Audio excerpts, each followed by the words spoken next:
यूहन्ना की अंजील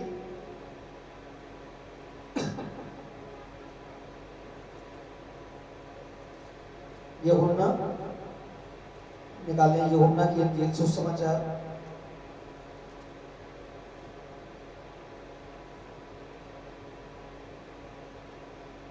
9 अध्याय 1 वचन। वहां पर क्या लिखा है? 9 अध्याय 1 वचन। जाते हुए उसने एक मनुष्य को देखा जो जन्म से अंधा था। उसके चेलों ने उससे पूछा, हे रब्बी, किसने पाप किया था कि ये अंधा जन्मा? हाँ, हालेलुया। हालेलुया। अब ये वचन ध्यान से सुनना है वचन, क्योंकि जो भी कई बार ऐसा है ना, हमारा दिमाग बड़ी जल्दी घूमता है और हम बड़ी जल्दी फैसला कर लेते हैं कि ये चीज ऐसे होगी। जाते हुए एक बार क्या हुआ, प्रभु यीशु मसीह जा रहे हैं, देखो यहाँ लिखा, जाते हुए उसने एक मनुष्य को देखा जो जन्म से अंधा था। क्या था वो? अब वो जैसे पैदा हुआ तो वो अंधा जन्मा। जब वो पैदा हुआ तो वो कैसा जन्मा? आंखें नहीं थी उसकी, अंधा था, अंधा जन्मा। तो उसके चेलों ने, यीशु मसीह के चेलों ने पता क्या सवाल पूछा प्रभु से? पूछा, प्रभु हे रब्बी, किसने पाप किया था कि ये अंधा जन्मा? अब लोगों की जो थिंकिंग थी ना, ये सोचो, इधर देखो, लोगों की जो सोच थी पुराने नियम में वो यही थी, जब भी किसी के ऊपर कोई ऐसी दिक्कत आती थी, या कोई अंधा पैदा हो गया, गूंगा पैदा हो गया, या फिर कोई लंगड़ा पैदा हो गया, या कोई भी किसी भी कंडीशन में पैदा हो गया, तो उनको ऐसा लगता था कि जरूर इसके माता पिता ने क्या किया है? पाप किया है। और ये सोच पता क्यों आती थी उनके दिमाग में? क्योंकि यहोवा परमेश्वर ने 613 कानूनों में जब 10 हुक्म पढ़ते हैं, उसमें ये बात कही थी उन्होंने कहा था परमेश्वर ने कि यदि तू मेरी आज्ञाओं को ना मानेगा तो मैं तेरे पोते परपोते तक को पितरों का दंड दूंगा। यहोवा परमेश्वर ने ये बात बोली थी। परमेश्वर ने बोला था, यदि तू मेरे कानून को तोड़ेगा तो मैं तेरे पितरों का दंड जो है, तेरे बुजुर्गों का दंड, तेरे पोते परपोतों तक को क्या करूंगा? दूंगा। तो ये यहोवा की जो बात थी लोगों को मालूम रहती थी। जब भी किसी व्यक्ति के घर में, यहूदी खास करके इजरायली लोगों के घर में कोई बच्चा ऐसा जन्म जाता जो अंधा या लंगड़ा या गूंगा बोला या कैसा भी कुछ अपाहिज होता, तो उनको लगता था कि कहीं ना कहीं इसके माता पिता ने या इसके माता पिता के माता पिता ने कुछ पाप किया होगा और इस वजह से क्या है, ये ऐसा जन्मा है। ध्यान ना सुनो गल जी मैं दस रहा, ये बहुत जरूरी है, बहुत ज्यादा जरूरी है। क्यों लगता था लोगों को कि कोई व्यक्ति अंधा जन्मा है तो ये इसके माता पिता ने पाप किया है? क्योंकि उनको लगता था व्यवस्था को तोड़ेंगे।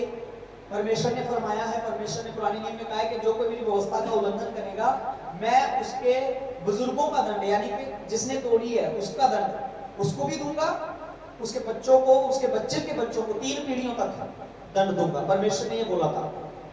तो यहूदियों को कहीं ना कहीं लगता था कि जरूर अवश्य इन्होंने कुछ ना कुछ क्या है, पाप किया होगा इनके माता पिता ने और ये बच्चा ऐसा जन्मा है। तो अभी यीशु मसीह जा रहे थे और वो एक लंगड़े व्यक्ति को देखा और चेले ने सवाल पूछा, चेले पूछे, प्रभु हे रब्बी, किसने पाप किया था कि ये अंधा जन्मा? सवाल जायज है, पुराने नियम के अनुसार है। यीशु से पूछ रहे, प्रभु किसने पाप किया था कि ये अंधा जन्मा था? लोगों को आज ये कीड़ा जो है ना दिमाग में ये रहता है, फंसा हुआ है, पूरी तरह से निकालना मुश्किल है। क्यों निकालना मुश्किल है? क्योंकि विश्वासी तो चलो विश्वासी है, उसको इतनी नॉलेज नहीं है, वो काम भी करता है, वो घर भी संभालता है, उसको शायद बाइबल पढ़ने के लिए मैं बोलूंगा कि समय नहीं मिलता होगा शायद। इस वजह से उसने ये मान लिया कि ये घटना जो है वो इस प्रकार से होगी कि कोई बच्चा अगर ऐसा जन्मा है तो उसके माता पिता ने क्या किया? पाप किया है। वो मान सकता है क्योंकि वो विश्वासी है, वो बाइबल नहीं पढ़ता है। पर एक सीखा हुआ पादरी, मैं, मेरे जैसा, अगर मुझे इस बात को क्लेरिफाई या एक्सप्लेन नहीं करना आ रहा, लोगों को सिखाना नहीं आ रहा है, तो आपको पता है हमारी पूरी जनरेशन जो है कलीसिया की यही समझते रह जाएगी कि परमेश्वर जो है वो निहायती क्रोध और एक बहुत ही हठी और एक बहुत ही बेकार परमेश्वर है जो किसी से प्यार नहीं कर सकता। वो परमेश्वर किसी से प्यार नहीं कर सकता अगर परमेश्वर ऐसे काम करता है तो।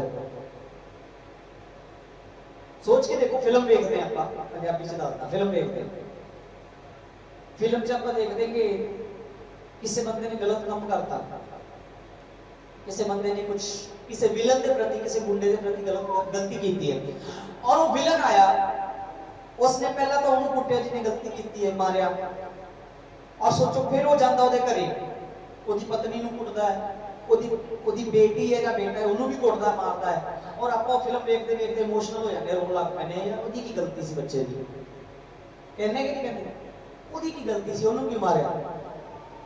ਜਾਂ ਕੋਈ ਆਤੰਕਵਾਦੀ ਵੇਖੋ, ਸੋਚੋ फौजी फौज ਦੇ ਵਿੱਚ ਹੈ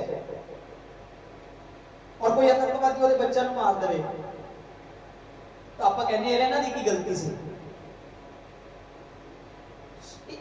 नॉर्मल जी गल है, तो आपा भी परमेश्वर ने पूछा परमेश्वर ਉਹਦੀ ਕੀ ਗਲਤੀ ਸੀ, पाप मैं किया तो मैनू सजा मिलनी चाहिए, ਉਹਦੀ ਕੀ ਗਲਤੀ ਹੈ ਬੱਚੇ ਦੀ, ਉਹਨੂੰ ਤੇ ਦੁਨੀਆ ਵੀ ਨਹੀਂ ਵੇਖੀ, ਉਹਨੂੰ ਅੰਦਰੋਂ ਹੀ ਲੰਗੜਾ ਭੇਜਦਾ, ਉਹਨੂੰ ਅੰਦਰੋਂ ਹੀ ਜਿਹੜਾ ਅੰਨਾ ਭੇਜਦਾ परमेश्वर, ਉਹਦੀ ਕੀ ਗਲਤੀ ਹੈ। अगर परमेश्वर ऐसे काम करता है तो मैं ऐसे परमेश्वर को मनना मैं नहीं मनना, मैनू जरूरत ही नहीं है ऐसे परमेश्वर की जिसका फैसला इतना खतरनाक है। समझियो मेरी गल नूं, ये मेरी जिम्मेदारी है कि मैं परमेश्वर को सही तरीके दे नाल एक्सप्लेन करा तुहाडे सामने, कलीसिया के सामने। नहीं तो 99% जैसे लोग है जिन्हां नूं परमेश्वर दे वल वेख के दया प्यार नहीं होंदा, प्यार नहीं झलकदा, डर बन जाता है, खतरनाक डर। सौ नहीं सकते, बैठ नहीं सकते, कुछ खा पी नहीं सकते, किते जा नहीं सकते, उठ नहीं सकते, बोल नहीं सकते, किसी नाल मिल नहीं सकते, किसी प्रोग्राम च नहीं जा सकते, कुछ नहीं कर सकते वो लोग, वो सिर्फ डर च जिंदगी बिताते हैं, आनंद उन्हां दे नेड़े तेड़े भी नहीं होता। कहते प्रभु किने पाप किया सी, किसने पाप किया कि ये अंधा जन्मा।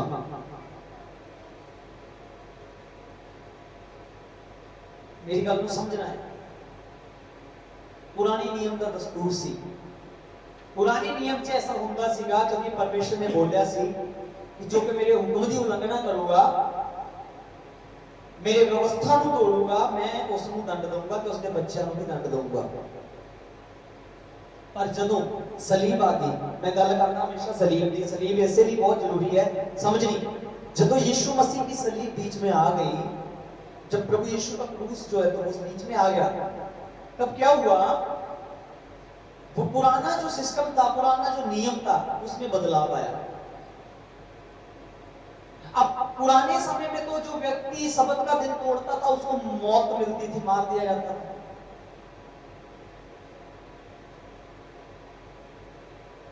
अगर हम ये बात बोलते हैं कि आज भी वही सिस्टम है, तो फिर आज पूरी तरह से वो सिस्टम लागू होना चाहिए।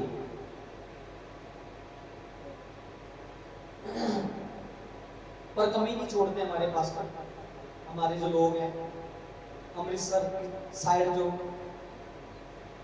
मतलब इतने खतरनाक पास्टर हैं, आपको पूछिए मत, पिटाई कर देते हैं लोगों की, वो गलती करने वाले। मेरा मतलब ये है, पुराने नियम में जो सिस्टम था उसको बदलाव किया गया, उसका बदलाव किया गया। अब आज के समय में हम शब्द का दिन पहली बात तो है नहीं है, और ऐसा कुछ नहीं है कि हम शनिवार को बंदगी करें, हम शनिवार मंगलवार सोमवार एतवार जब मर्जी कर सकते हैं। सभी दिन परमेश्वर के ठहराए हुए हैं, पवित्र दिन हैं। और यीशु मसीह ने क्या जवाब दिया, हम जल्दी से वो सुनते हैं पहले। हे रब्बी, किसने पाप किया था कि ये अंधा जन्मा, हे रब्बी किसने पाप किया था कि ये अंधा जन्मा, इस मनुष्य ने या इसके माता पिता ने। उन्होंने ये सवाल पूछा, उन्होंने ये सवाल पूछा यीशु से, प्रभु ये व्यक्ति जो अंधा जन्मा है, जन्म से अंधा है, किसने पाप किया, इसने या इसके माता पिता ने। समझो, यीशु ने बोला यीशु ने उत्तर दिया, ना तो इसने पाप किया था ना इसके माता पिता ने, परंतु ये इसलिए हुआ कि परमेश्वर के काम इसमें प्रकट हो। बोलो हालेलुया। प्रभु ने व्यवस्था की साइड नहीं ली, व्यवस्था की साइड नहीं ली परमेश्वर ने। ये हमें समझना है। उस नियम को परमेश्वर ने टाल दिया। चेले ये सुनना चाहते थे कि ये व्यक्ति अंधा जन्मा क्यों है। अवश्य ही इसने या इसके माता पिता ने पाप किया होगा व्यवस्था को तोड़कर, व्यवस्था का उल्लंघन करके, इसलिए ये हादसा इनके साथ हुआ है। आज मनुष्यों को यही लगता है अगर किसी व्यक्ति के साथ ये घटना घट जाए तो हम बड़ी जल्दी फैसला कर लेते कि ये व्यक्ति ने जरूर पाप किया, इसलिए ये काम इसके साथ हुआ है। पर हम कभी भी उस संदर्भ से, पुराने से निकल करके नए के बारे में सोचते नहीं है कि क्यों। ये जरूरी नहीं है कि ये परमेश्वर का श्राप है या परमेश्वर का क्रोध है या परमेश्वर ने सजा दी है। ये पाप करने की सजा है। क्या हम प्रभु यीशु मसीह के जैसे उस चीज को नहीं देख सकते कि ये क्या है, परमेश्वर की महिमा के लिए है। हालेलुया। ये परमेश्वर की महिमा के लिए है। ये इसलिए हुआ कि इसके द्वारा परमेश्वर की क्या हो, महिमा हो। हम नहीं बोल सकते, मालूम क्यों? क्योंकि जो हमारे सिखाने वाले हैं उनका सिखाना इतना जबरदस्त है कि हमारे दिमाग में ये बात आएगी नहीं कि ये परमेश्वर की महिमा के लिए। हम सबसे पहले पॉइंट ये आएगा, ये पाप है, ये श्राप है। अब सबसे बड़ी दिक्कत पता है क्या है? ध्यान से सुनने वाली बात ये है, सबसे बड़ी समस्या ये है। अब मान ली मैं पास्टर हूं, आप विश्वासी हैं। दिक्कत तो सबसे बड़ी यही है। पहले मैं पास्टर, आप विश्वासी। सबसे खतरनाक बात ये है भी मैं अलग हूं और आप अलग हो। जब चर्च में ये शुरू हो जाए कि मैं और आप, ये चलने लग जाए कि मैं यहां पर अलग हूं और आप अलग हो, बस समझ लो कि वहां पर कुछ भी सही नहीं है। या फिर मैं बोलूं कि वहां पर जो लोग सीख रहे हैं वो बहुत कच्चे हैं, वो दूध पीने वाले हैं। दूध, एक तो निप्पल से दूध पीते हैं। निप्पल से तो फिर भी बच्चा पकड़ के पी लेता है। वो बच्चा जब पैदा होता है उसको बत्ती से पिलाना पड़ता है। वो हालत है उनकी। इतने कच्चे हैं जो व्यक्ति ये समझता है कि मैं अलग पोजीशन में हूं और वो अलग पोजीशन में, जिनको ये भी नहीं मालूम है कि मसीह में कोई पोजीशन नहीं है, मसीह में हम सब एक हैं। हालेलुया। समझो इस बात को।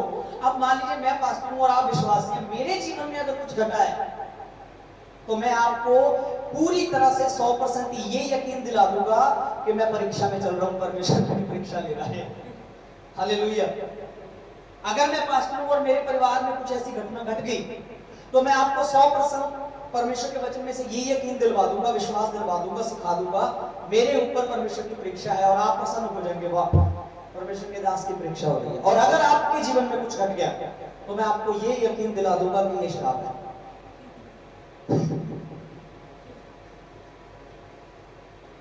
और वो भी वचन में से। क्यों? विश्वासी के साथ घटे तो वो श्राप और मेरे साथ घटे तो वो परीक्षा। ये तो नाइंसाफी है ना। और मेरे जैसा आम व्यक्ति अगर विश्वासी है तो वो कभी भी ये नहीं बोलेगा कि पास्टर के ऊपर श्राप आया है। क्यों? कभी वो तो पास्टर है। लेकिन मैं ये मान लूंगा मैं विश्वासी हूं, वहां मेरे ऊपर श्राप आ सकते हैं। भाई हो सकता है गलती होगी। ये बड़ी एक समझने वाली बात है। आज चली ये राय, मान लीजिए मेरे ऊपर अगर कुछ संकट आ गया तो मेरी परीक्षा है। कलीसिया के ऊपर संकट आ गया तो श्राप है और सिखाते हैं। अगर आप सीख गए तो आप बच जाएंगे, आप आनंदित रहेंगे लाइफ में। एकदम से जल्दी फैसला कर लेते हैं, वो जरूर इन्होंने कुछ पाप किया है ना, इसीलिए ये घटना घटी है। कभी भी दिमाग में ये बात नहीं आगा, नहीं ये परमेश्वर की महिमा के लिए हुआ है। ये इसलिए हुआ है ताकि परमेश्वर की महिमा हो। बोलो हालेलुया। सो इसीलिए हमें सीखना बहुत जरूरी है वचन को। जल्दी से फट से फैसला करके खत्म नहीं करना है कि बस हाँ ये इसलिए हुआ। प्रभु यीशु मसीह ने किसी के ऊपर आरोप या दोषारोपण नहीं लगाया। नहीं, यीशु ने बोला मैं तुम्हारे ऊपर दोष लगाने नहीं आया हूं, मैं तुम्हें बचाने के लिए आया हूं। बोलो हालेलुया। यीशु ने ये बोला, मैं तुम्हें दंड देने नहीं आया, मैं तुम्हें उद्धार देने आया हूं। मेरा यीशु, हमारा प्रभु यीशु जिसके हम आराधना करते हैं, वो इतनी बात बोल रहे कि मैं तुम्हें उद्धार देने आया हूं, मैं तुम्हें न्याय करने नहीं आया, मैं तुम्हें बचाने आया हूं, मैं तुम्हें प्यार करने वाला परमेश्वर हूं। वो कहता है मैं तुम्हारा भार अपने ऊपर लेने आया हूं। जब वो मेरा प्रभु इस बात को बोलता है तो मैं कौन हूं जो मैं इस बात को आपको बोलूं कि आप एक शराब के नीचे हैं। यीशु मसीह ये बोल रहे हैं मैंने तेरे सारे शराब अपने ऊपर ले लिए और मैं आपको ये बता रहा हूं कि आप अभी भी शराब के नीचे। यीशु मसीह बोल रहे हैं कि मैंने तेरे पाप और शराब को अपने ऊपर लेकर के तुझे धर्मी नियुक्त कर दिया है, लेकिन मैं बोल रहा हूं मैंने तेरे धार्मिकता उठाकर साइड में रख दी है और तेरे को अभी भी क्या है, पश्चाताप की जरूरत है, तुझे धर्मी बनने की जरूरत है। देखो फर्क, ये फर्क है। तो सीखना बड़ा जरूरी है, इसलिए हम संगति में जब इकट्ठे होते हैं तो हम इन बातों को सीखते हुए आगे बढ़ते हैं। छोटी छोटी बातें सीखनी है। आपके परिवार में अगर कोई घटना घट जाए तो किसी के कहने से ये मत मान लेना कि ये शराब है। शराब आपके इर्द गिर्द भी नहीं आ सकता है। यीशु मसीह के लहू ने शराब के बंधनों को दूर कर दिया है। बोलो हालेलुया। शराब आपके ऊपर नहीं पड़ सकता कभी भी। आप अपनी जीभ से बोल बोल कर भले ही अपने ऊपर शराब ले आओ। बाइबल क्या कहती है? बाइबल बताती है अब तुम्हारे ऊपर श्राप, मौत, कलेश ये कुछ भी नहीं आ सकता है।